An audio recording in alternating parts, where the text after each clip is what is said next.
Hello అండి. అందరికీ నమస్తే. Welcome back to Vendeep diaries.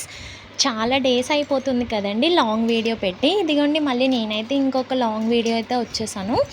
ఇవొచ్చేసి తాటిగారులండి. తాటికాయలతో చేస్తారు కదా! కోనసీమ వాళ్ళకైతే మాక్సిమం 100% తెలిసే ఉంటదండి. నేను తెలియని వాళ్ళ గురించి అయితే చెప్తున్నాను. ఇవొచ్చేసి తాటికాయలనమాట. ఇంకా ఇవొచ్చేసి అమ్మ తాటి గారెలు చేయబోతుందండి. ఆ రెసిపీ అది ఏంటో మీకు చెప్తాను. ముందుగా మనకి తాటికాయలు తీసుకొని వాటిని పగలగొట్టుకోవాలండి. దాని పీచది మంచిగా రావాలనమాట. పైనున్న పీచది తీసేసి అదిగోండి కాయ ఉంటది కదా! లోపల ఉన్నదాన్ని మనం క్యారెట్ అవి తురుముకుంటాం కదా! అది తీసుకొని బాగా తురుముకోవాలనమాట. ఇదిగోండి గుజ్జయితే వస్తదనమాట ఇలా. ఇంకా మనం అందులోకైతే కొంచెమేనండి, ఎక్కువ బెల్లం అయితే వేసుకోకూడదు. కొంచెమే ఏసుకోవాలి బెల్లం వచ్చేసి.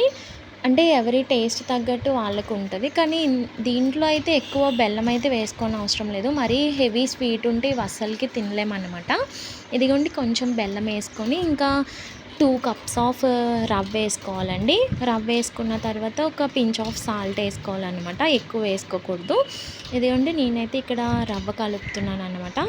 ముందుగా మనం ఇది అలా పక్కన పెట్టుకొని ఇంకా కడాయి పెట్టుకొని స్టవ్ ఆన్ చేసుకొని ఆయిల్ అయితే హీట్ చేసుకొని ఉంచుకోవాలనమాట.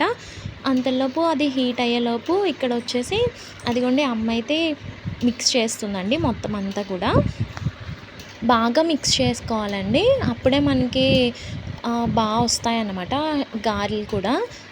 బాగా మిక్స్ చేసుకొని దాన్ని కొంచెం అలా ఉంటే అది ఆయిల్ అది హీట్ అయిన తర్వాత వేసుకోవడమే.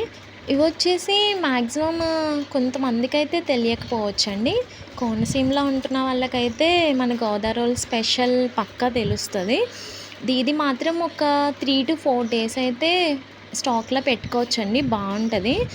పాడైతే అవ్వదనమాట. ఒక 3-4 డేస్ వరకు అయితే. టేస్ట్ మాత్రం అసలు వేరే లెవెల్ అండి. ఇంకా నాకొచ్చేసి ఇవైతే చాలా అంటే చాలా ఫేవరెట్ అండి.